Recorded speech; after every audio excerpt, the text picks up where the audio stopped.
배당으로 월 현금 흐름 설계. 안녕하세요, 여러분. 오늘은 정말 중요한 내용을 준비했습니다.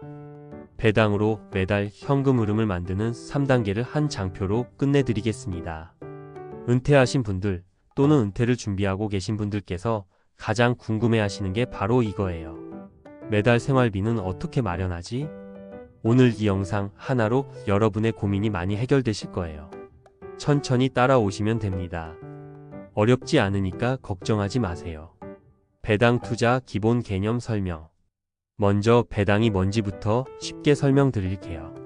배당이란 회사가 벌어들인 돈의 일부를 주주들에게 나눠주는 돈이에요. 마치 은행 예금의 이자처럼 생각하시면 됩니다. 배당 수익률이라는 게 있는데요. 이걸 영어로는 DY라고 해요. 이게 바로 여러분이 투자한 돈의 몇 %를 배당으로 받는지 알려주는 숫자예요. 예를 들어서 100만 원을 투자했는데 배당 수익률이 5%라면 1년에 5만 원의 배당금을 받는다는 뜻이에요. 이해되시죠? 그리고 배당 성향이라는 것도 있어요. 회사가 벌어들인 돈 중에서 얼마나 배당으로 나눠주는지 보여주는 비율이에요.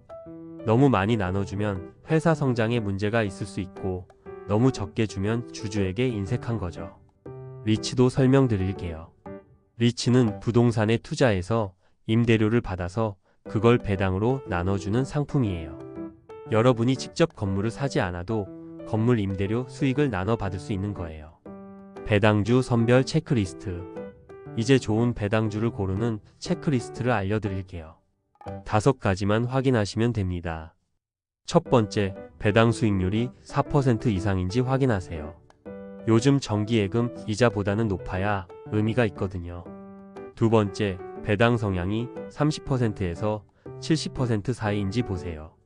너무 낮으면 더 줄 수 있는데 안 주는 거고 너무 높으면 무리해서 주는 거예요.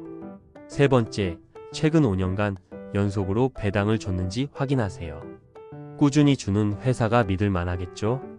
네 번째, 이게 좀 어려울 수 있는데요. FCF라는 게 있어요. 쉽게 말하면 회사가 실제로 벌어들인 현금이 배당금보다 많은지 확인하는 거예요. 다섯 번째, 부채가 너무 많지 않은지, 금리가 올라가면 타격이 클지 확인해 보세요. 이 5가지만 체크하시면 됩니다. 복잡하게 들리지만 한번 익히시면 금방 하실 수 있어요. 영상은 언제든 다시 볼 수 있거든요. 세박스 포트폴리오 전략. 이제 본격적으로 포트폴리오 구성 방법을 알려드릴게요. 저는 이걸 세박스 전략이라고 부릅니다. 첫 번째 박스, 국내 배당주. 우리나라 회사들 중에서 배당 잘 주는 곳들이에요. 금융회사, 통신회사, 에너지 회사들이 대표적이죠. 이런 회사들을 3개나 5개 정도 골라서 담으시면 돼요. 두 번째 박스, 국내 리츠. 부동산 투자 신탁이에요. 한두 개 정도만 골라도 충분합니다.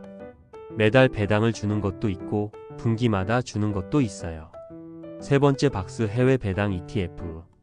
미국이나 다른 나라의 배당주들을 한 번에 살 수 있는 상품이에요. 한두 개만 골라도 전 세계 배당주의 분산 투자가 됩니다. 이렇게 3박스로 나누는 이유는 위험을 분산시키기 위해서예요. 하나가 안 좋아도 다른 것들이 버텨주거든요. 월 현금 흐름 캘린더 설계. 이제 제일 중요한 부분이에요. 매달 현금이 들어오도록 어떻게 설계하느냐는 거죠. 화면에 보시는 것처럼 캘린더를 만들어 보세요. 1월부터 12월까지 각 달에 어떤 종목에서 배당이 들어오는지 적어 보시는 거예요. 예를 들어서 3월, 6월, 9월, 12월 국내 배당주들, 매월 일부 리츠, 1월, 4월, 7월, 10월 해외 배당 ETF.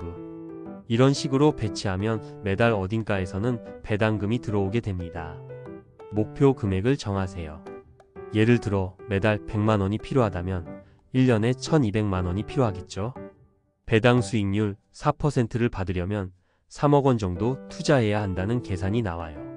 실제 예시를 들어볼게요. 국내 배당주 바스켓에는 KB금융, KT, SK텔레콤 같은 종목들이 들어갈 수 있어요. 각각 배당 시기가 달라서 분산 효과가 있습니다. 국내 리츠로는 코람코리츠, 이리츠 같은 것들이 있고요. 해외 배당 ETF로는 미국의 VYM이나 HDV 같은 상품들이 있어요. 종목 이름, 티커, 국가, 배당 수익률, 배당 월, 배당 성향, 5년 지속 여부, FCF 대비, 배당 비율, 포트폴리오 비중까지 모든 걸 정리할 수 있게 만들어뒀습니다. 주의사항과 팁, 몇 가지 꼭 기억하셔야 할 점들이 있어요. 첫째, 배당은 보장되지 않습니다. 회사 상황에 따라 줄어들거나 없어질 수도 있어요. 그래서 분산 투자가 중요한 거예요. 둘째, 세금도 고려하세요. 국내 배당은 배당 소득세가 있고 해외 배당은 현지에서도 세금을 떼고 국내에서도 세금을 내야 해요. 셋째, 정기적으로 점검하세요.